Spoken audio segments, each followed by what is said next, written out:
Welcome back. That's my bad. That's my bad. Welcome back to another episode of the Bench Mob Ent podcast, man. The best sports podcast in New Jersey. Make sure you hit that like button, subscribe, share, tell any and everybody about this pod, man. We trying to be here for a good time and a long time. Fellas, how y'all doing tonight? Doing good. Yeah, man, I'm doing great. Life is good. Life is real good. So for those that may not understand or why Greg is doing great, I'm gonna play something for y'all real quick. So it's going into free agency. I don't see them letting him go. I don't see them letting him walk. But I mean, free agency, anything can happen. But he's already seen what it's like in New York with the Yankees. How it's godly to play in this city. Godly is strong. Godly is strong. Have you been to a Yankees game? You over there? Have you seen the Mets games? Oh my God! Like, have you seen the Mets games? Oh my God! Yeah, that's y'all in City Field. Real sassy over there in City Field. But he coming to the city. He coming to the Mets, bro. Prepare yourself. Juan Soto's gonna be a Met.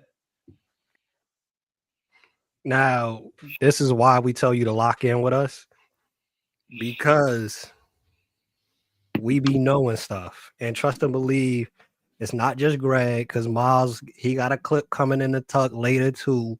Maybe not this episode, but he did predict also that Pope would do well over in Kentucky. So we be knowing what we talking about. So just putting that out there. Juan Soto, 15-year, $765 million deal. No deferrals, can reach up to $800 million. What does the signing of Juan Soto mean for the Mets and for the Yankees? It means everything for the Mets. I mean, when you look at it, sure, Lindor was the big star for them that they brought in, big star, but they were missing something. Like Pete Alonso, his star was kind of fading a little bit in New York, and I don't think he's coming back. But then you look across the way and you see this other guy who he already made it clear that he was going to test free agency, take all his meetings, basically telling everybody, like, I'm up for the highest bidder. And, I mean, Steve Cohen showed that that was a real Steinbrenner, the OG Steinbrenner move right there, just to throw as much money at him as possible and not let him leave for another offer. So yeah, that was big. That was big for the Mets. But when you pay that much money, you got to find a way to, make the rest of the team just as good. Like, you can't throw all that money into one player and then, mince your money with your pitching.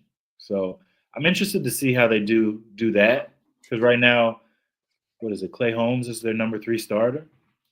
That guy was a closer a year ago. So, I mean, this is what happens when you throw a lot of money at somebody. For the Yankees, it doesn't really – it hurts that it was a two-headed race and they lost. But at the same time, they're not – this doesn't end the Yankees. Like, the Yankees are going to go out and make some moves this offseason. They already made one, signing Max Fried, who's going to be a solid number 2 right behind Garrett Cole. So now our rotation is pretty solidified. The next thing we got to do is add to this lineup, because there were definitely some holes. That was one of the bigger issues, is that our lineup was pretty top-heavy with Judge and Soto last year.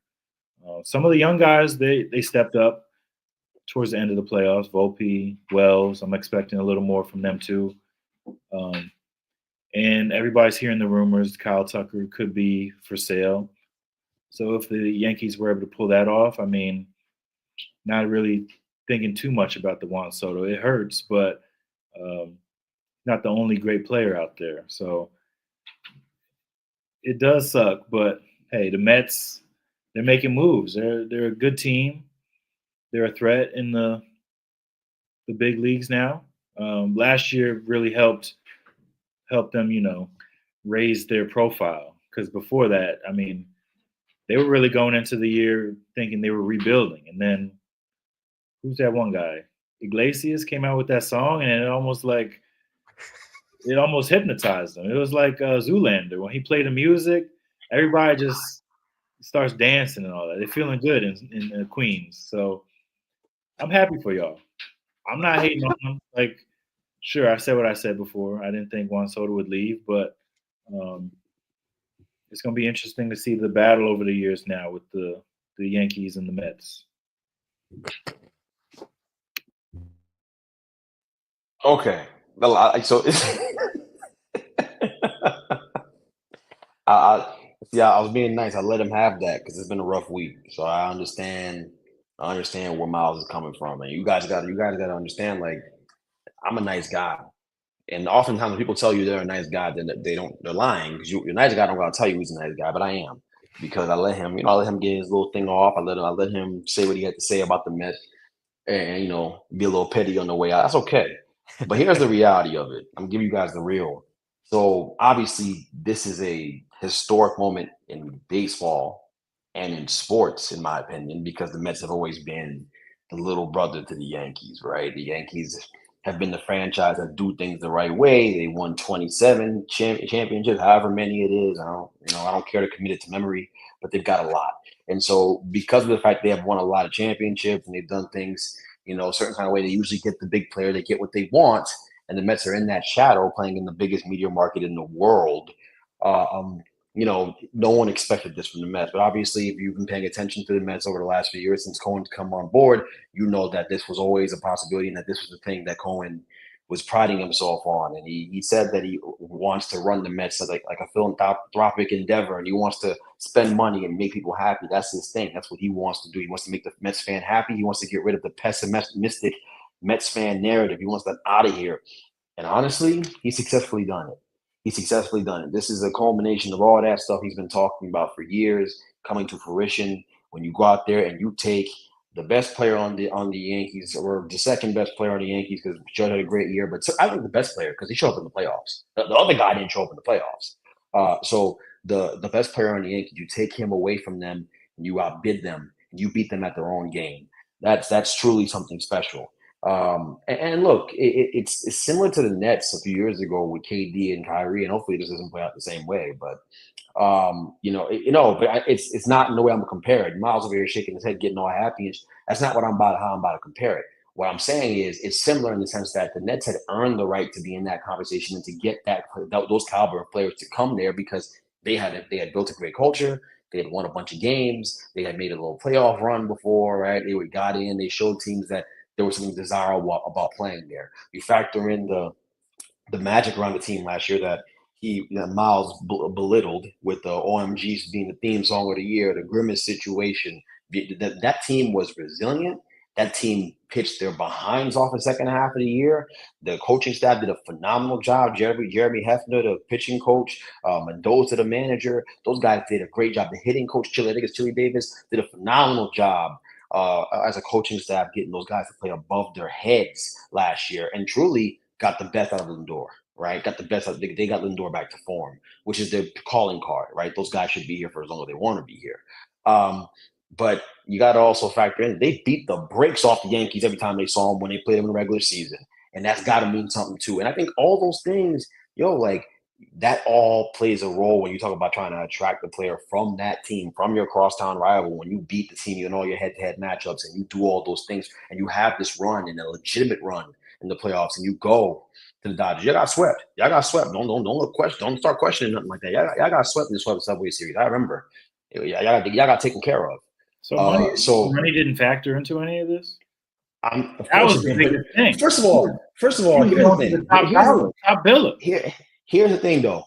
I love when people say it's about the top dollar. Of course, the money played a role, and of course, it's one of the biggest.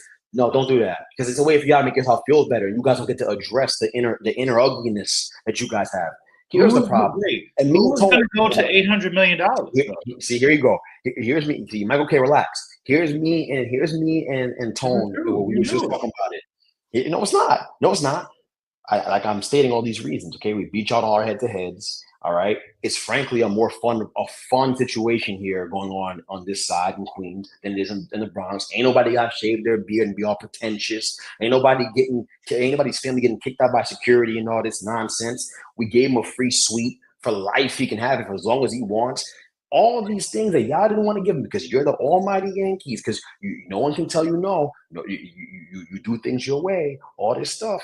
He got it here. Because the Mets didn't have too much ego to cater to his needs. And that is why he's a Met, in addition to the fact that they built a competitive culture where they damn near went to a World Series in a year where no one thought that was going to happen. And they're building off of that. It's a more exciting situation. There's more energy and the vibes are high around the Nets. And the Mets. And that's why we're here.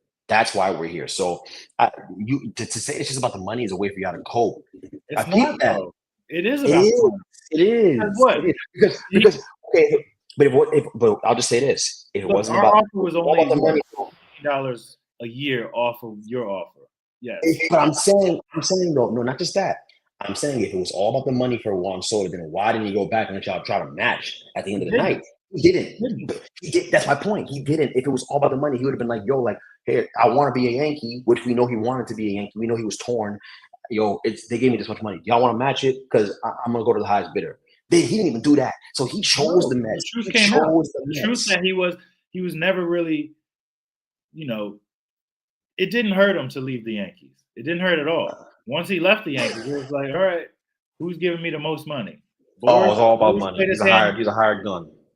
That not a hired gun anymore. He's 15 years. You're gonna be 50 by the time he's retired and all. With a World Series championship to show for it, so I'll be fine. With a championship to show for it. Interesting. This is and also I'm going to address.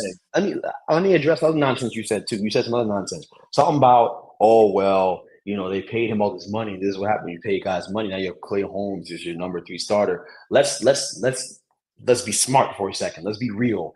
We know damn well that guy is not going to stop. If he had no problem giving the guy almost $1 billion, he's not going to have no problem spending more money to acquire the pitching that they need to compete for World Series championships for the next few years to come, many years to come, I should say. They're going to build something sustainable. He always talks about that. He's made good on his word to this point. I have no reason not to believe him now. They can go get Minaya. They can go get Luis Castillo from the Mariners. They can go make moves shake. And they have a nice farm system. They have pitchers coming up as well that can pitch. They may not be ready this upcoming year, but they can trade them for guys that are ready. They are going to be all in on winning. You'll see there's more moves to come for the Mets. So this idea that they're done and they fired their bullets because they paid this one guy, that was always part of the plan. See, I don't want to hear that though. We in a different. This guy has more money than every other owner in the league practically combined. So we don't go pay people.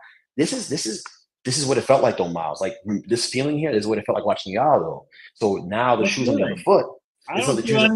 Y'all were buying every damn player. Oh, clearly you do. You're talking about, you guys paid him and this and that and being petty, all these backhanded compliments. Okay. I wasn't gonna choose violence tonight. I was gonna be nice. But here we are. You see? I wasn't choosing violence. I was being honest. 15 years, $800 million.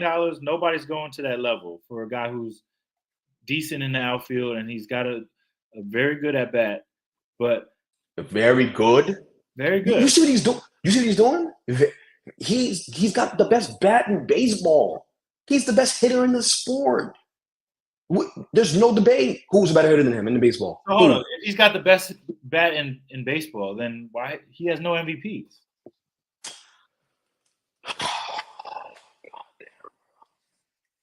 You know he's got the best bat in the sport. When it mattered the most, when the guy that gave MVP to, it's a regular season award. He's had big hits he's won a World Series. He had big hits in the World Series.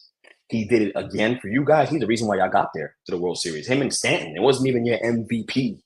What the hell? Like the best hitter in the sport is Juan Soto. It's not a question. It's no doubt. He's a top 3 player in the sport. He's the best hitter in the sport. I'll give Shohei the nod as a better player because Shohei does 2 things normally. But like, what are we talking about? You feel me? Like, that's the best hitter in the sport. That's Juan Soto. He hits for average. He hits for power. He gets on base. You know it. You had him. Go watch the film back. Go watch the highlight tapes of what he did for y'all. He's the best hitter in the sport. He had his best year. He had his best year with us. Because why? Nobody's going to pitch around him because then you got to deal with the other guy. So And I mean, so what's going to happen with the we Mets? don't They're going see- to pitch around them with the Mets? I They're mean, going to pitch around them? Vientos puts a lot of fear in my heart. You see that, and that's so he's been on Twitter. He's been on Twitter, Tony. He's been on Twitter because I that's what haven't the Yankees seen fans are anybody saying on talking Twitter to about cope. Vientos, though. Nah, they've been trying to cope on Twitter talking about Vientos. Like, oh, we just gonna pitch around and go to Vientos. They're just gonna pitch around and go to Vientos. Vientos is a budding star, man. That's a real baseball player. And beyond that, they're not done. They're not done. If they don't have first baseman right now, they're not gonna address it. They're gonna go get another guy. There's another bat coming to protect Soto this offseason. Y'all think he's playing? You better start playing with Cohen, man. I'm telling you, you guys got more money. Yo, guy got more money than all these made up mythical Greek gods. You're gonna see. I hope he You're can gonna buy see. a ring with all that money. He's about to, like you guys did. You bought 27 of them. He's about to buy one for us. It's just poetic justice. That's all it is. Don't be mad. Don't be mad. Agreed. I can see the vein Don't in be your mad. forehead. Like, I know the Mets Don't be ain't won mad. since '86. Don't be mad. Hey. You see, Tony. You see what he's doing. I'm not You doing see what he's doing, Tony. I'm happy. You don't want to. You don't want to be. Respect what you guys did in the offseason. Bringing in Soto, you're adding to this team. It's a good story. Is this not an opportunity? But is this not a great opportunity, guys?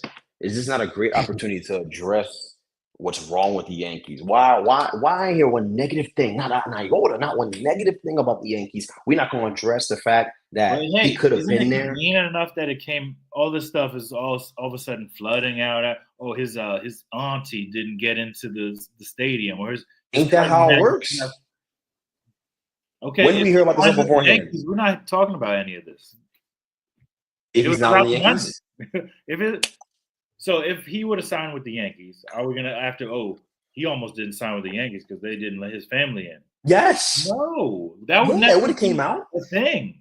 This is a way for them to justify why they left, all that stuff. So I mean, here's what it is. Hold on. Here's what bothers me about this. I know we've been on this for a minute. I think Tone anticipated this will go for a while. Oh yes, this is beautiful. Here's what bothers me though, Tone.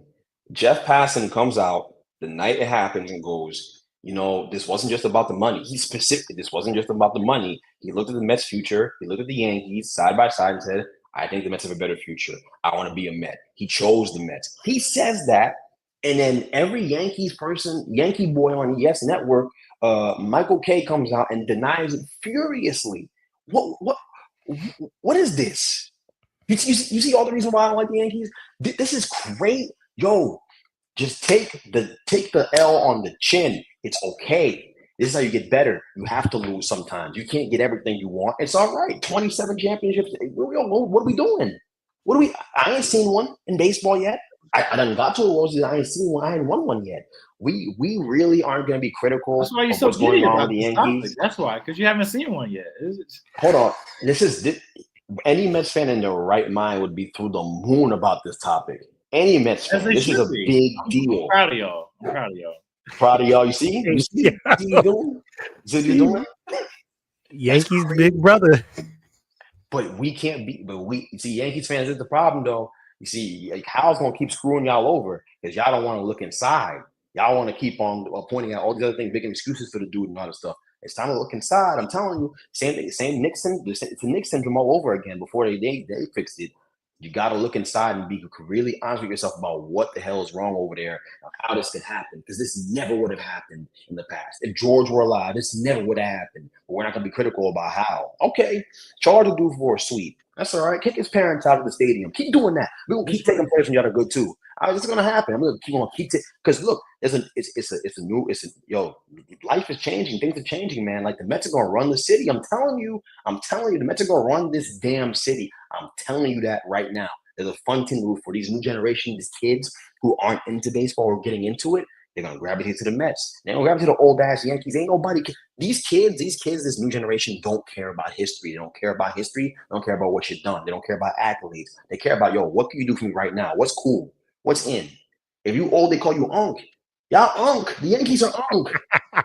The Yankees are Unk. Y'all some Unk-ass niggas. Always competing. We've made it to the ALCS, for the last decade, maybe like 8 times.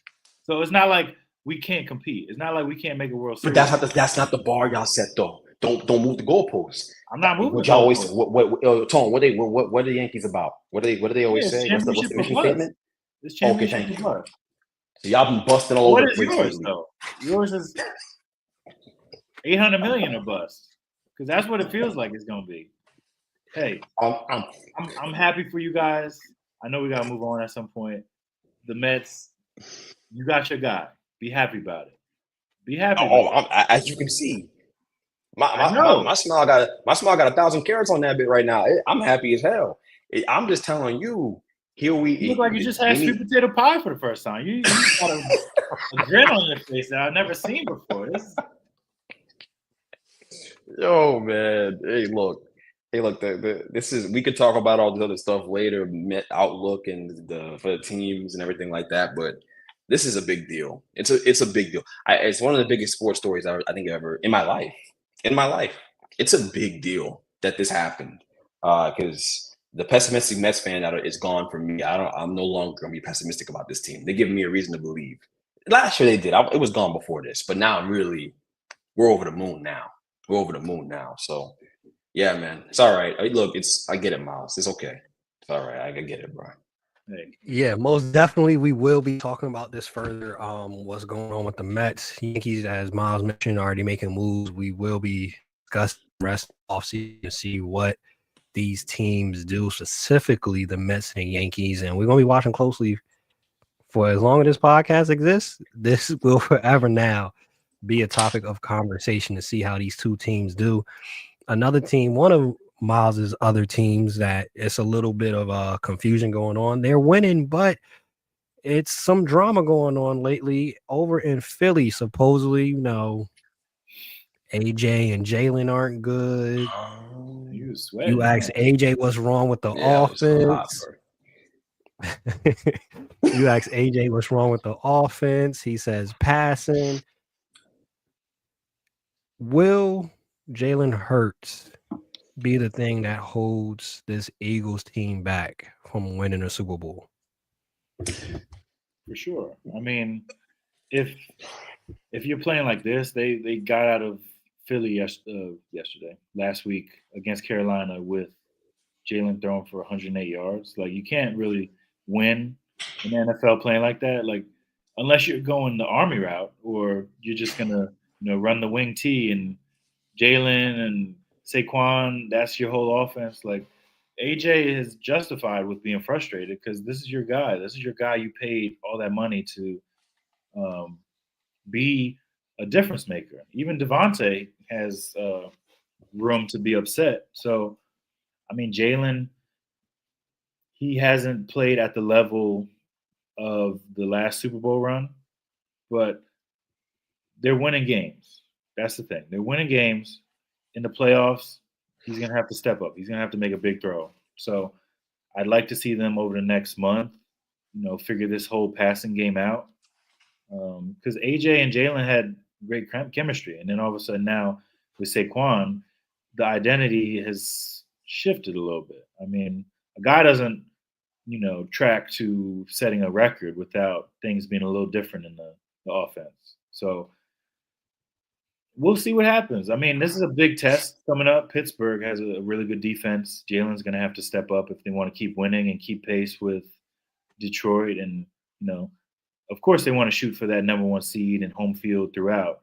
So they can't lose games like this. Like, they got out of that game last week by the skin of their teeth, by, Bubba Gump dropping that touchdown in the end zone. So if he doesn't do that for them, it's a whole different conversation. He would have been the reason that they lost. And, the combo is a little different now. But Brandon Graham putting that in the air, I think it was a blessing in disguise, because now you got to address it. Like, now the elephant is out there. You've got to kind of make it a point to, step your game up. Like, Jalen, you got paid a lot of money. You can't be out here, dressing like Kamala Harris, looking all fresh before the games, if you're not going to, play like a franchise quarterback. So AJ, they might not be as close. This happens. But the goal is to win football games. They're winning football games, but the goal is also to win the big game. And if they have to go up against Detroit, you're going to have to keep pace. And you can't do that by just running the ball the whole time. So he's got to figure it out. at some point, or they don't. And then this season fizzles out again, like last year. Hey, before you go, Greg, just to throw some stats out there, right? So over the last 2 games, Hurts has 5.7 yards per attempt over the past 2 games. The only 2 quarterbacks that have a lower yards per attempt, Will Levis, Drew Lock, who we think we would say aren't in the same level as Jalen Hurts. And in the last 2 games, he is last in passing yards of all QBs that have started. And in regards of A.J. Brown's frustration, he only has 1 double-digit target game since week 1. The floor is yours. Yo, I've been saying this about Jalen Hurts since we started doing this podcast. That this guy, I can jokingly call him running back. I don't think there's a whole lot of finesse to his ability to pass the football. But I do think in that Super Bowl year, he was legitimately really, really good. And ever since then, he's never been able to tap back into it for whatever the reason may be as well. So, look, this wart that we're seeing now is rearing its ugly head with him not being able to throw the football to all parts of the field with consistency and accuracy. This has been there his whole career. Why are we surprised? Why are we surprised? We shouldn't be surprised. And then I hear Miles saying, I hope over the next month they can fix it. What they haven't fixed it all year. It ain't gonna change in January and December. This is what it is. It is, and this is what it has been. And there's no way out. You won't be bad enough to draft a quarterback. You won't be. And Jalen Hurts is there locked in on the contract, so he's your guy. Now we hear about stuff going on behind the scenes where he's beefing with the one receiver he had a ton of chemistry with, where, because Brandon Graham comes out and like an idiot and tells everybody on a podcast. I'm sure that's not going to affect them down the stretch. I'm being very sarcastic, by the way. It's going to affect them down the stretch, right? I didn't believe this team was going to the Super Bowl anyways. I didn't believe that. I think they're good enough to. I think they're talented enough to. I don't think they are. I don't think they're better than Detroit. I don't know that they're going to beat the Packers in the postseason game. I think they're teams that can get them. I'm serious. I think these teams can get them, and I think they're going to play hard the rest of these 4 games, and there won't be an opportunity to rest because they're going to try to gun for that home field advantage. They love to have Detroit come to play them instead of them going to Detroit where it's loud and it's going to be insane, as those fans are starved for a championship and starved for any kind of success because it's Detroit. You know what I'm saying? Like, this is the most exciting thing that's ever happened since Ford came there, 100 years ago, whenever it came, right? So it's a big deal for them. They don't want to go there and play in that environment. So look, man, I've had my concerns about Jalen for a long time. This is just confirming everything I thought already. 108 passing yards against the Panthers, who are playing good football, really, really good football right now, despite the opponent. But 108 passing yards, really, really. Like, that's a joke. That's a joke. And this is why I always felt like Jalen Hurts was more of a product of his environment. It was always about, what surrounds him. It's not about him elevating everybody around him. It's about the fact that he's in this great situation behind a Hall of Fame offensive line with weapons galore all over the field. And he's got Saquon that gets to cover him. If the Eagles didn't get Saquon this offseason, this would be a horrific season. Sirianni would have probably gotten fired mid-year. Saquon has saved a lot of jobs in Philly. They owe him their lives over there. No BS. And so, like I said, Jalen Hurts is surviving off of the fact that he got drafted into the perfect situation for him. That's great. It's not his fault. It's the best thing for him. But let's not talk about him because we were saying top 10, top 8. Don't come to me with that conversation no more. I don't care. If he starts playing better football, cool. Still don't come to me with that conversation. I don't want to hear it. He's not even playing better football than Sam Darnold right now. This is closer to what he is. He's regressed to the mean. This is the average. This is what he is right here. So let's just if he plays a little bit better, cool. But this is it. He's not a finesse passer. He does not play on time well, in my opinion, and he does not hit the outside the numbers that well either, in my opinion. I just don't think he's a finesse passer. And a lot of the problems I have with Lamar Jackson are kind of similar, except Lamar is a better passer than him. I don't want to disrespect Lamar. I'm sorry, Lamar. No disrespect to the Ravens Hive or whatever. But it's tough, man. I don't even think that Tua is a good comparison to Jalen Hurts in this situation. I think Tua is a precision passer. Tua just can't play in cold weather or windy conditions because he does not. He has the arm of a noodle. He can't get the ball out with any kind of real, muscle behind it. That's not Jalen's problem. Jalen just is not a finesse thrower because he got to rely on his legs his entire career up until he got here. He really was a running back. He just played quarterback. It's the same thing as Jalen Milroe, which is why keep me the hell away from Jalen Milroe. I don't want to hear about Milroe during draft season. I swear to, if the Giants draft Jalen Milroe, I'm not a fan. I will revoke my fandom. I don't care. Keep me away from those running quarterbacks that are all strong and all that stuff. I don't want nothing to do with them. Nothing. Sources say that y'all getting Cam Ward, so I think Milroe. We got to talk about that. We got. I don't want to derail the show. We're gonna talk about that, I'm sure, at some point. Yeah, we're gonna touch on it. You did mention that Saquon saved a lot of jobs. There's people that owe their lives to Saquon Barkley. With people owing their lives and their jobs, and he saved a lot over in Philly. Kind of like he's their stimulus package. He's helped keep a lot of people's jobs. Are we seeing with players like him, players like Jacobs at the running back position, is the value of the running back? Are we seeing that come back? Are we going to see next offseason some bigger contracts for running backs?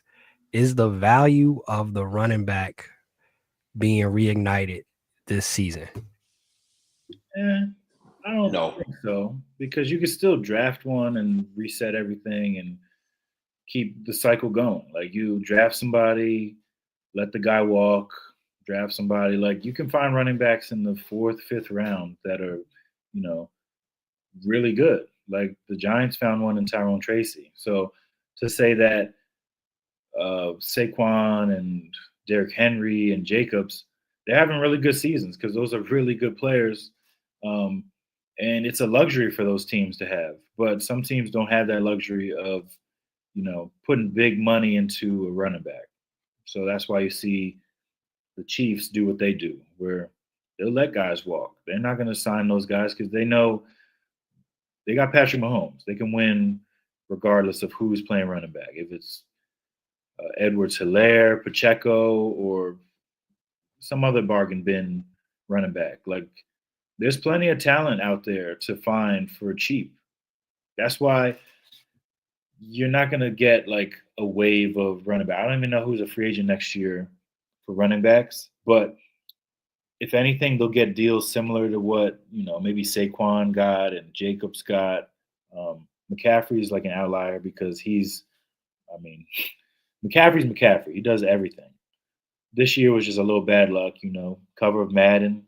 It's a thing, guys. It's real. So if your agent comes to you saying, hey, they want to put you on Madden, Jamar Chase, don't do it. You better not do it next year because that's just, you're not going to make it through the season. So, but like running backs, it's tough. Like, those guys, they're getting hit 300-400 times a year, and that adds up. So Saquon, this could be his last big deal, which is why you saw him fighting so hard for every dollar that he got. Like, he's great. One of the best running backs we've seen in the last 20 years. But that doesn't mean running backs are going to start getting $15, $20 million a year. It's a good story. It's fun to see that, like, running backs aren't like a dead position. It's just, teams know how to maneuver the cap a little better now. I'm glad we're talking about this. It's been annoying me. I think I've been seeing a lot of the running back discourse and the narrative shifting because the Giants let Saquon walk, and Saquon's having a career year, and the Raiders let Jacobs walk, and Jacobs having a career year for the Packers. I don't know how people can be this stupid, but I've got to understand that people are this stupid. So let's make it easy, right? You take these running backs out of terrible situations with bad offensive lines. So with a bad offensive line, your numbers are going to be hampered. You're going to have more injuries because you're getting hit at the knees and chopped the knees before you with the second the quarterback hands you the ball, right? So you're taking a punch, you're taking a beating, and that's why Saquon's the early part of his career was just riddled with injuries. And Jacobs, to some level, I think he stayed a little bit healthier, but he had injuries too. And so, of course, they're better playing behind great offensive line, behind teams that historically have great offensive lines, behind it with organizations that historically always win, right? Why wouldn't they be better? It doesn't change the value of a running back because it's about supply and demand. The issue with the running back, the reason why the running back position will never be more valuable than the wide receiver position, although that's an argument for a different day because wide receivers are better and better coming out of college. But it's exactly that. It's supply and demand. There's so many really good running back options in the NFL on a year-to-year basis, and look at the draft class this year. And this year's draft class, I've been dialed in with the draft. This is one of the best running back classes in the last 5-6 years. People are saying like it's a really good deep class. Even in New Jersey, going on the Turnpike at Rutgers, Kalman guy's going to be a top 60 pick. He's going to be a round three pick at worst. They're going to be so many running backs of run on them. Ashton Genty, generational, right? Like this is the thing. You can find them under your bed. You'll look under your bed, look under your couch, look under your nearest appliance. There's a running back there. There's running backs everywhere to be had. So this idea that you have to pay a running back top dollar, right? And that because what we're really arguing about is the value of them higher, the monetary value. So are you gonna pay them more because they're more important to your football team? No, you don't have to, because you can go get one anywhere. You know what I'm saying? Like anywhere. Isaiah Pacheco, they found him down the Turnpike too. He was down there by Wawa. They found him. He helped win a Super Bowl. So this idea that all of a sudden because Saquon and Jacobs are having success, they're already great running backs, and you just put them in a great situation. They look great, predictably so, and that's supposed to change things. It's supposed to change the value of running back. It's absolutely absurd. It's asinine. It makes no sense. It's okay to clown the Giants if you want to clown the Giants, and clown the Raiders. But I'm gonna tell you one thing right now. Both those teams made the right decision for their program. You don't keep those players because it doesn't add value to your team winning long term, and you're just wasting their shelf life. By the time you're good and ready to go and ready to take off and ascend, they're already too old to be the player that they once were. You can't keep those guys. It doesn't make sense to take a pounding playing that position. So yeah, man, I just wanted to go on a little rant, but I didn't get the point. Maj, you could chime in on this too. We kind of touched on a little bit of this quarterback class coming in. Jalen Milroe, Cam Ward, Shedeur Sanders. We talked about a little bit last week. It's already being come out literally after our episode last week. Dion comes out and says to Antonio Pierce, who might not even be the coach next year, I need you to draft both of my sons. Adam Pac-Man Jones had some guy come on. They say he's known. I don't know who he was, but his sources say that the Giants are drafting Cam Ward, and it's mainly because Dion said, I'm going to make sure the Shedeur don't go there. Thoughts on this upcoming class and what we're seeing so far at the top of the draft? And of course, Miles, you could chime in because we talked in the chat. I know you're interested in a quarterback, whether A-Rod comes back or not. He could be a bridge quarterback next year, but he's not the long-term answer. This quarterback class is really top heavy. I mean, after you get past the first few guys, it's not many that really interest you as far as looking for a starter. Like, it's a lot of backup quarterbacks in this draft.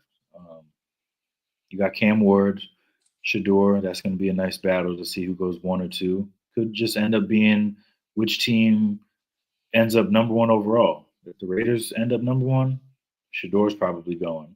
But I'm interested to see if the Penn State kid comes out, because watching him in that Big Ten championship, I was like, this. I haven't really watched him all year, but he's huge, 6'5", 240, strong arm. He can run a little bit. They're talking about he got the strongest arm in the class. So, but he needs to sit. Like most quarterbacks should probably sit when they come into the NFL and learn. Nobody takes a test without learning something. So I'm interested to see where we fall in the first round, because I would love to take somebody like that, the Jets I'm speaking about, and have him sit behind Aaron Rodgers and whatever. There's a lot of money tied into him. He'll probably be back next year. I don't give two F's if he's back or not. But if he is, the last thing he could do for us, which he's not going to get us a Super Bowl, so at least coach up a young quarterback to help us do something. We got to get one of these quarterbacks. This QB class, it's not that great. So if you don't get one of those top quarterbacks, and there should be nobody reaching for Milroe or some of these other guys, just because you need a quarterback. Like, just wait until the next draft. That's it. Like, I feel like some teams fall into that trap where they take a guy because they need to, instead of, maybe you get a bridge guy. Maybe you sign Jameis Winston or something like that, instead of drafting somebody in the 20s who, I mean, like Anthony Richardson. I'm not going to say that his career is over with, but from what we've seen so far, like, being that inaccurate, it's not going to get much better, in my opinion. Although, like, it's sort of the same thing with Josh Allen. He was the same way, and then he was able to fix it. But no way are they in the same stratosphere of quarterbacks. So I kind of went off on the tangent just now. I don't know where I'm at.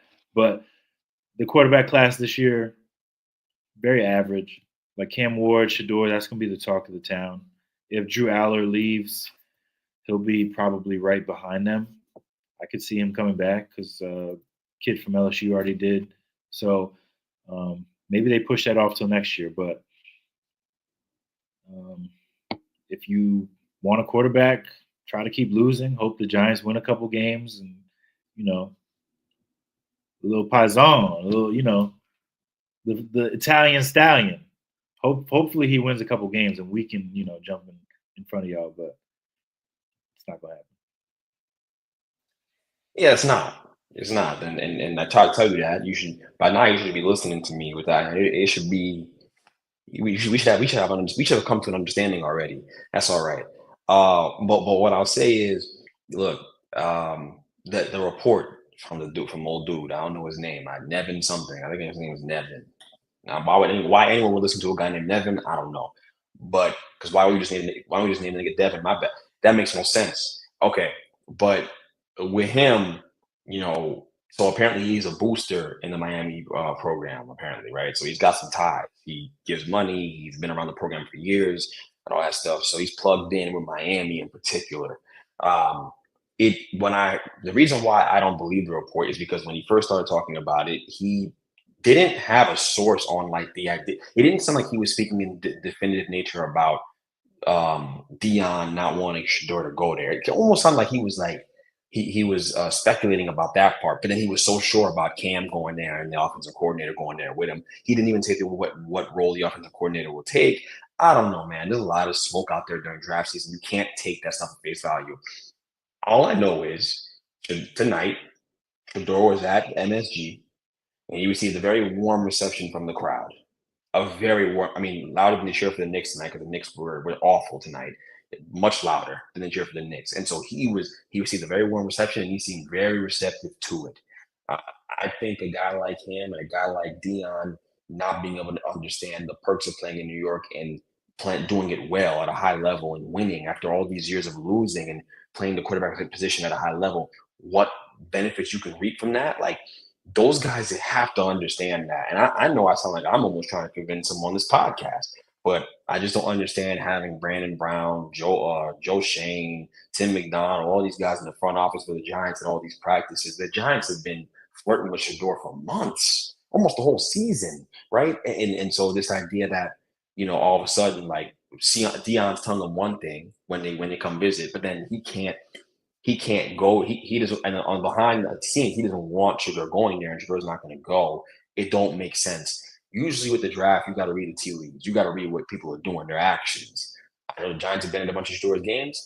I know Dion's been very welcoming to the staff. I know Dion had the assistant GM for the Giants speak to the players and address them at a practice. I know that too. Why would you do all that for a team who you're not interested in for your son? That don't make no sense. Do you feel what I'm saying? 2 and 2 doesn't equal 6. It doesn't make sense to me.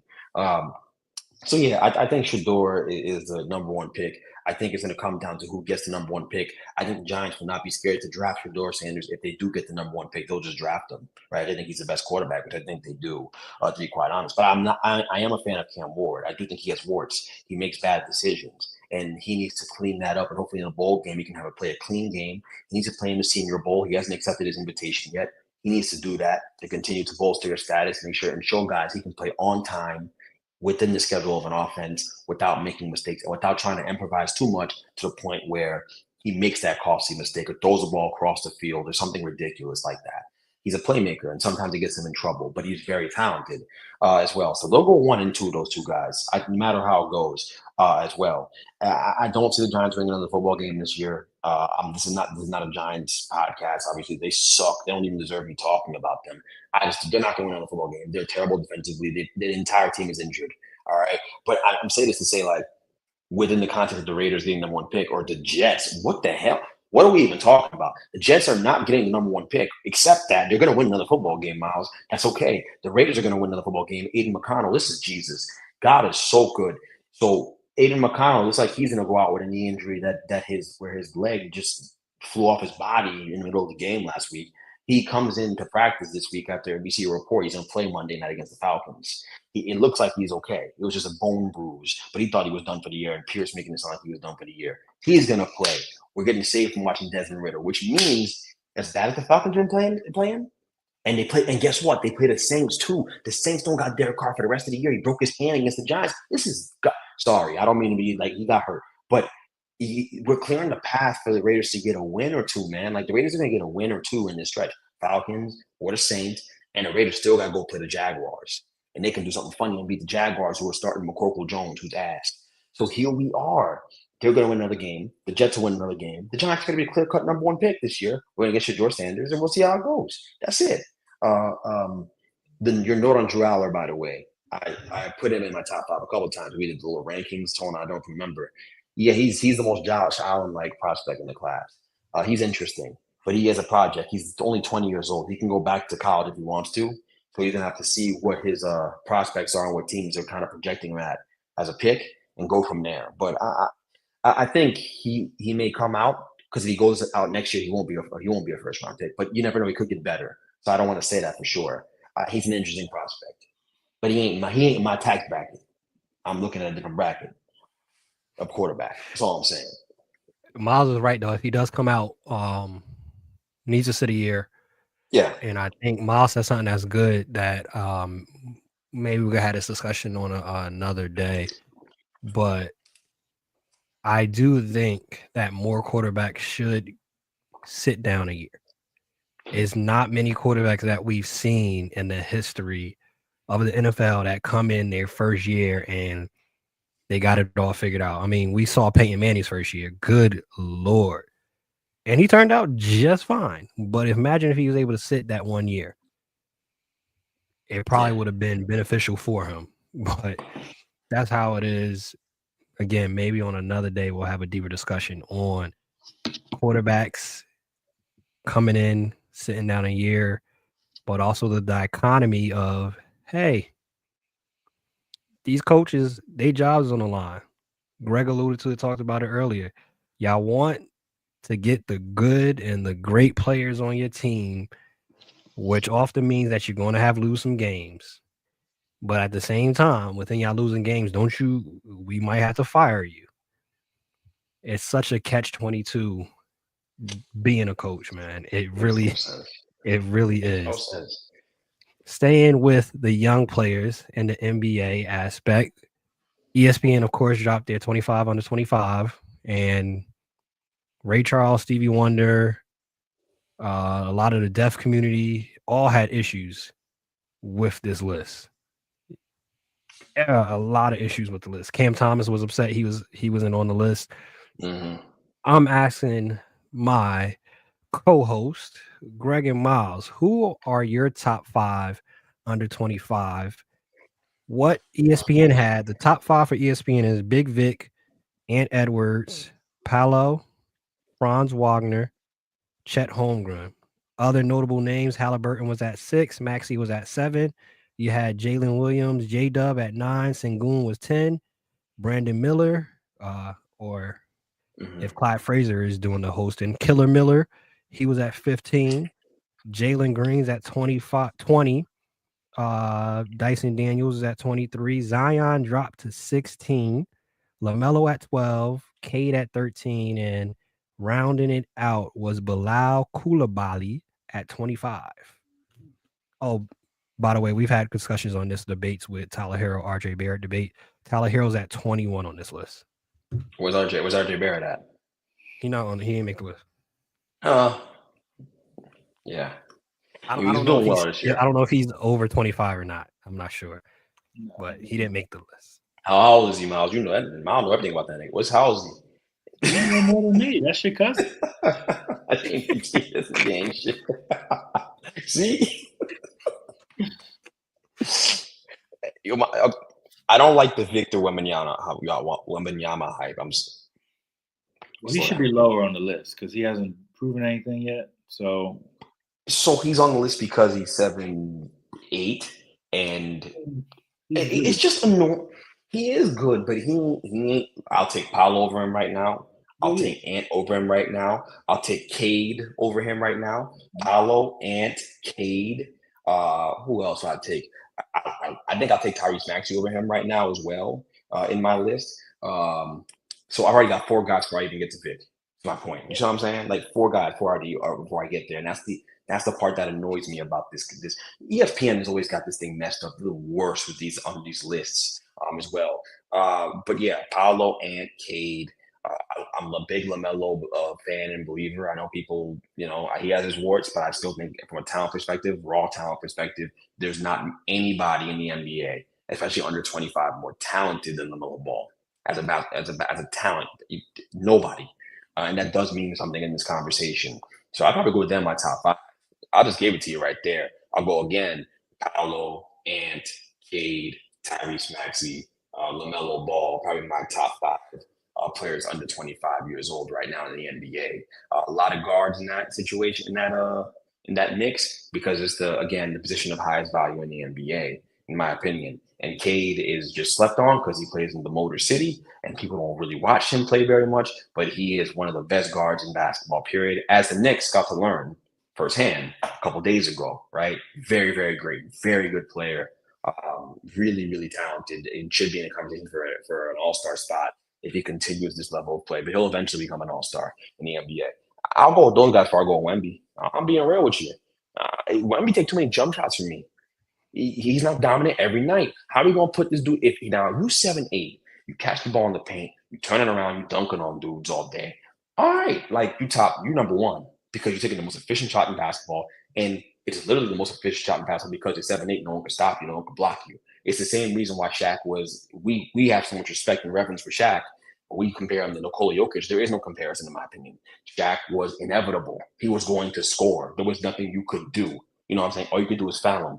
So that makes him a more dominant player than a more unstoppable player, a player that puts more fear in your heart than Jokic does. It's just that simple. It's the same conversation with Wemby, but in the reverse. You don't take the shot that would be highest percentage to you. You take a bunch of threes because you're French. It don't make sense. So for me, he's not top 5. I'm not doing it. He's 6, 7. It's good. Hey Miles, do you have Zion in your top 5? He as at 16. I don't know if you think he's gonna figure it out. I mean, he can't stay healthy. That would be my thing about LaMelo too. Like he's the most talented in the training room, but he's never on the court.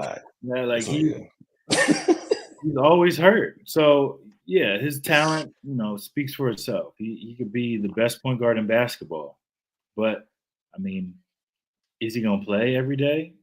The jury's still out. Same with Zion. I mean, for Zion, you kind of know he's not gonna play every night. He can't play more than 50 games a year without some injury. But for me, Paolo would be my number 1 guy. I feel like that kid could be top 5 in the NBA, maybe like win an MVP or 2 at some point. Like even the beginning of this year, before he got hurt, like the what was it? He had a 50 ball. He was averaging like 29 to 10 and 6. I'm like, yo, this kid is about to go crazy this year. And then, of course, the bad injury. But that kid is special. What? I was about to say too that I don't know what's going on in Orlando for him and Franz to get the same exact injury, that freak oblique injury. That's wild. And I'm on the same page with you, Palo, and how Mosley coaching them boys up. This might have been his MVP type season before the injury. Yeah. So Paolo, I got Ant number 2, just because like that kid has already proven that he can carry a team. He can carry a team to within a few games of the finals. So you already seen what he can do. Next, probably Cade. I mean, he's elevated this team this year. Like they're a better team because he's healthy. I mean, another guy who's dealt with injuries in the past, but look what he's doing now. He's averaging like 10 assists a game, like a walking triple double right now. And yeah, we got to see firsthand, like you said, a couple of nights ago. So whatever. But who else? I'd honestly put Sengun up there too. Yeah, I that's think really good. Sengun, if given a chance, just like Jokic was given the chance to grow and develop into that number one guy that you go through, like if the Rockets really want to be threats in the Western Conference, like that's the guy you go through. Like, sure, you gave him a max deal, you gave Jalen Green that 3-year deal, but the guy that you wanted to avoid trading is your center who can do everything. Triple double, passing is next to Jokic probably as far as best in the NBA for bigs. And then yeah, I'd probably finish it out with between. It's tough because Franz is really good, but I'd probably say Tyrese because I mean that kid, lightning quick. He really showed me something last year in the playoffs because Hefty wasn't there to help him out in the playoffs. So for him to be that young and carrying that team to almost beating the Knicks, that was impressive. And then to see the leadership that he's taken on with veteran guys there too. I like his profile for the future. So yeah, I mean this list is long. They got a lot of other guys like Evan Mobley. He's good too. Chet, but those are guys. They still got to show me something. Some of these guys, they've already kind of proven it to me. Like Paolo, I mean, they put him on the Olympic team for a reason. Like they already see the talent is there. They're grooming him for the next wave of Olympians for the next. He's going to be starting on that team. He's really good. So yeah. As long as Kerr is in coaching, he definitely should start for that team. Speaking of, you mentioned Sengun right now. For those when you watch this later on the replay, when you listen to this, the Rockets are playing the Warriors right now. Sengun has 16 and 9. On the flip side, and they're winning, by the way. On the flip side, it's the Steph Curry show with Jonathan Kuminga.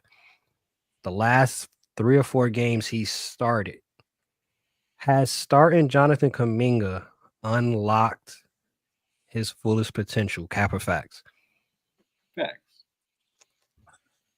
I'd say facts. I mean, I don't want to cut you off, Miles. You go ahead. I got a thought. I feel like it was overdue.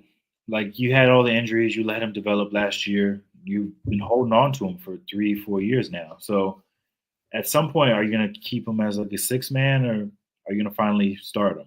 Because he showed he has talent, but he's still developing. He's not a finished product by any means, and who knows if they at some point flip him in a trade, which they could always do. But yeah, Draymond, he's still going to play at the end of the game, but he needs to come off the bench. Kuminga's too talented to waste sitting on the bench for 5 minutes to begin a game. Like you need to get him warmed up and ready, and it opens things up for Steph Curry a little bit if he can get going. And you got Wig and Healed, so Kuminga, I like what I've seen from him over the last week that he's been starting. Nets guy.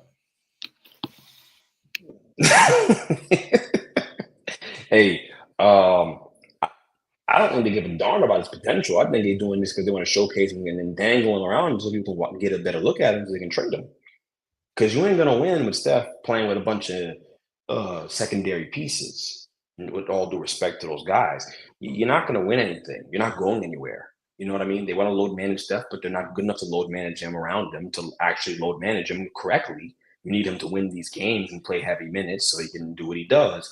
And they know you're not going to championship without a secondary star being there. We talked about this last week, right? But yeah, I think you just want to showcase him. They know he's not the answer to their problems. They know his ceiling. They don't have time to allow him to reach his ceiling, because by the time he reaches his ceiling, Steph will be old and gray and want to get up out the NBA. And so you need to accelerate the process, showcase him, and hopefully be able to package him for an impact player. And that's what they're trying to do. So that's only suddenly Steve Kerr want to start him all of a sudden. Steve Kerr's pretty principled. He kept Jason Tatum ass on the bench. And all of a sudden you want to start Kuminga now. Nah, you didn't get a sudden change of heart, bro. Like, I see what you're doing. It's smart. You showcase the guy, you let him get some big numbers, and hopefully some team falls in love, and you can swindle them into giving up a player that can help you win a championship and help extend Steph Curry's window. Right? It's really that simple. They're trying to improve the way the Lakers are trying to improve around a player in Steph and LeBron, two guys who don't want to leave their current situations. They have no interest in moving, and so you're trying to improve the team. Best way you can. You feel that pressure. We'll see what happens, but they need to improve. They're not good enough right now. Facts, especially being that, and it was a good start with Buddy Hield, but Buddy Hield has come back to earth, to say the least. We kind of talked about this a little bit before the show even started, before we press record. But Capper Facts, is it a smart thing for the Bengals to even try to bring back Chase and Higgins? Cap. Well, facts. I mean, my fault. It's smart, facts, but the owner is broke as hell, so it's not going to happen. Like, they don't got the funds. These dudes have to literally do an uphill battle to get to the facility every day. I don't know how they gonna pay for T. Higgins, but they got dudes running across commercial streets and all this stuff to go to practice. But you're gonna pay T. Higgins to come back and play, and you're gonna pay Chase, who you idiotically didn't pay at first. Now he having a career a career year, and now you want to try to pay him after the fact. You're not bringing him both back. You can't afford him. T. Higgins is going somewhere else, and that's it. It broke. Isn't it that simple? Am I missing something? No, it's that simple. I mean, I feel like they should have tried to capitalize on someone this talented and traded him away while you could. But now he's gonna walk for pennies on the dollar for whatever reason. Like, they have money to pay him, but the team, I don't want to say they stink, but half the team stinks. They stink.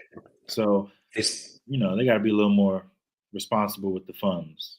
Even though paying $40 million to Jamar, you have to now. Because of I think they shouldn't. I think they shouldn't try to bring both back, even if Burrow decides I want to restructure my contract, then you could put some of this into a charity. They still don't have a blocker. They still don't have an offensive line for the man. They still have holes on defense. Forget the two wide receiver tandem. Fill out the rest of the roster. Y'all got Joe Burrow, and you could have somewhat a similar season that Patrick Mahomes had, where it was a bunch of booty ones and regular dudes, solid defense, go win a Super Bowl. Fill out the rest of the roster. If I'm the owner, I don't care if Joe wants T to come back. Guess what, Joe? We're going to try to get you a Super Bowl. Forget T. We're going to get something else that's going to actually make the team better. You a killer regardless. You a cold, stone-blooded killer. Let's fill out the rest of the team and try to get some more killers so we could actually win. Can we argue right now? And actually, it's not argue, but it's too bad. It's too bad Chris isn't here again. I say this every week. But can we just put it to bed that Penny Sewell would have been better for this football team long term, for the outlook of this football team? Because if you have let's say Let's do apples to apple comparison, right? They have a bad defense this year, historically bad defense. Jamar Chase is the guy they took in that draft over Penny Sewell. Jamar Chase is going crazy. I mean, a career year for a wide receiver, amazing. 15 touchdowns, he's amazing. Maybe he might have more. I don't know. He's great, all time great. They suck. They are a bad team. They have no chance of making the playoffs. It's over.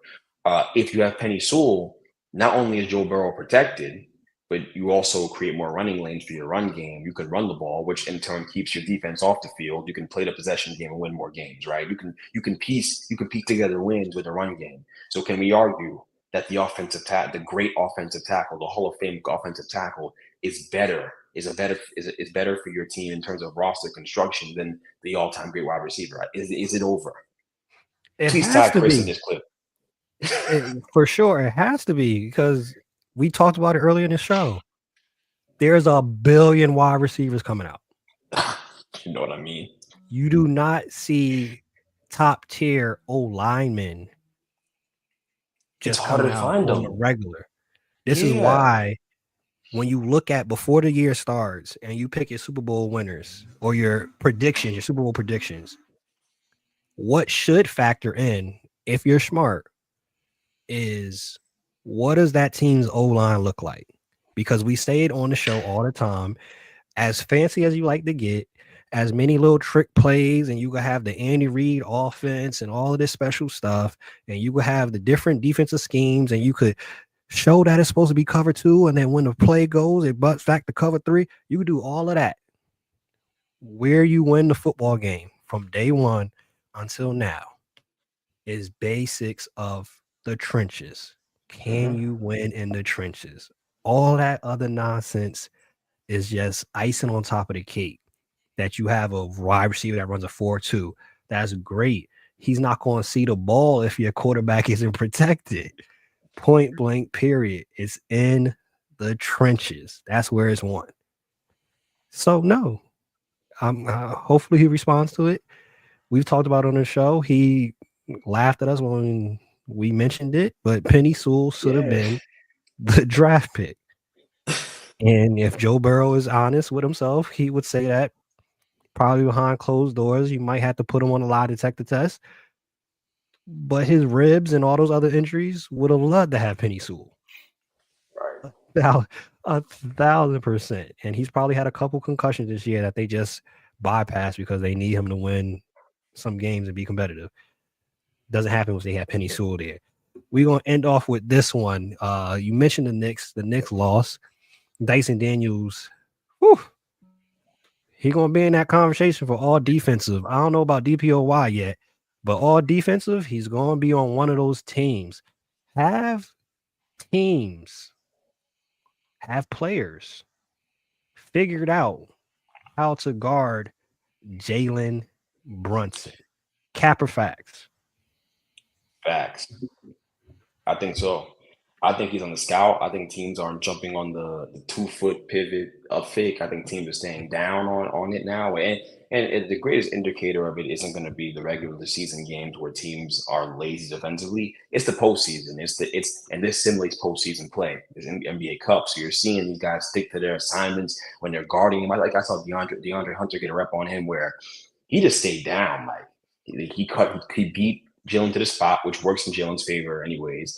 He gets that little spin, gives it a little up fake. He didn't go for it. Jalen let this fall back and take a shot over the contest. He missed it. He barely missed it, but he missed it. Jalen Brunson's a great player. No one's taking that away from him. No one's a bigger Jalen Brunson fan than I am. Not even all the Knicks fans who got on the bandwagon last year. I've been watching him for way before that. That's okay.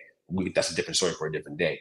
But I'm just telling you that he's gonna have to change his cadence up a little bit because I do think it's on the scouting report. It's very much scouted. I think teams have a lot of film now because he had his breakout season, and he needs to change his cadence, the rhythm of the movements. Like it's a little predictable now for these other NBA teams in the league, and so that would be my main thing. I think I made this point earlier. I just think it's getting predictable, and they need offensive input from other guys. Mikal Bridges cannot just be a corner spacer on that team. You do not trade 5 first-round picks for that corner spacer, and that can't be the role, Mikal. You can't drive to the rim, look stiff, and miss the layup off the damn backboard. You can't do that. You have to be better for that team when they give up all those assets for you. It's gonna get ugly. It's gonna get ugly. I'm telling you, like because when you make that trade, when you trade for Cat, the goal isn't to be good or get to the conference finals. Hell with that. The goal is to win a championship. Am I wrong? That's the goal. That's it. And so if you aren't going to even sniff that this year, which is a scary reality because they're not doing the little things well, they're not rebounding, they're not defending particularly well either. They're not defending well. You set a pick on Mikal Bridges like he's not even in the play anymore. It's crazy.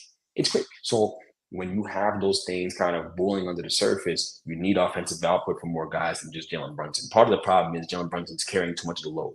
It's too much. That's also a problem too. He needs to be able to pick his spots, and he can't right now as well. So, yeah, man, I do think teams are getting accustomed to Jalen Brunson. But I'd love to hear the Knicks aficionados take on all that. You know, maybe I'm sadly mistaken. Although I don't think I am. Keep it a buck with you. I don't think he's been figured out. Like he can do whatever he wants. It's just now it's a little different. He's playing like he's scaled back on the offensive. He's playing more of a point guard role. I mean, he's averaging a career high in assists, and you have Cat out there. So I think running the offense through him would benefit everybody a lot more. I mean, sure, tonight was tough. Dyson Daniels is a really good defender. He's done this to a lot of players in the NBA this year so far. So, and that's the other thing. You put a bigger guy that you saw the Pacers do it last year. You've seen other teams do it. You try to put a bigger guy on there to make him uncomfortable. And sometimes it works. Sometimes they get in foul trouble. But tonight they didn't call nothing. So it's not like it was a hard game to watch because it looked like prison ball for the better point of the third and fourth quarter, where I'm just like, what the hell is going on? Like, did the refs leave early, or did somebody like take them off the court, take their whistle or something? Because it was just guys getting hit back and forth. But yeah, tonight they had his number, but most nights, I mean, I take him over just about any guard in the NBA right now. And that still stands. He's proven it in the playoffs. Huh? You taking him over Cade right now? Yeah.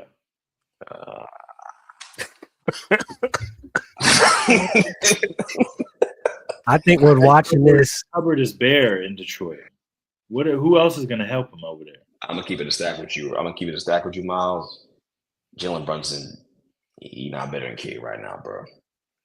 I'm gonna be honest. I love Jalen Brunson. I'm just like, I don't like saying that. I do like Jalen a lot. I do. I see a lot of myself in him. Truly. That's a wild statement, but I see a lot of myself in him. I do. I really do. I really do. I'm just being honest. Right? Tone knows what I mean. I'm saying I'm not as good as Jalen Brunson or even the title of the episode should be Greg is on the same level as Jalen Brunson. See, that's what we got crazy title material for this episode, by the way. Crazy title material for this episode is all I'm gonna say. I done dropped some real gems in this damn one. I ain't gonna lie to you. But I just like I said, man, Cade is different. Like at that size, you don't gotta rely on no up fakes. You're not contested most of the time either. He uses his body well, man. He is a phenomenal basketball player. It's okay. This was always going to happen. Cade was always going to become a top 5 point guard in the NBA. We were going to get here. We're starting to get there. I'm just saying, like, it's not a crazy comment on me. I do think Cade's playing better basketball than Jalen Brunson right now. Someone going to bring me the numbers side by side. That's all right. Watch the sport, though. Yeah, the thing is, which was always a concern, I feel, when we saw Jalen Brunson, great year last year, breakout season. He isn't, and this is across the board. It's not just Jalen Brunson. Obviously, he's taller than an Isaiah Thomas. But the smaller guards, yes, and he's stockier, no Diddy. But the smaller guards that we're talking about that's under 6'3", 6'4", leading your team to a championship as the best player, it is extremely hard and difficult to do when you don't have players stepping up, helping them out. And it's obvious that they need some help. They're missing Mitch big time. They're missing Hartenstein big time. They're missing consistent shooting. It's players on the team that was supposed to have a certain setup, that was supposed to come ready to perform. And it's been a lot of like Greg said, it's been a lot on Jalen Brunson's shoulders. But the thing is, with Jalen Brunson, which is what we love here on this show, which is why he probably should have got more MVP love last year. Because no matter how much is on his shoulders, he comes every single game ready. And that's how we are on the Bench Mob Ent podcast. We stay ready, so we don't got to get ready. Bench Mob, we out. Peace. Peace.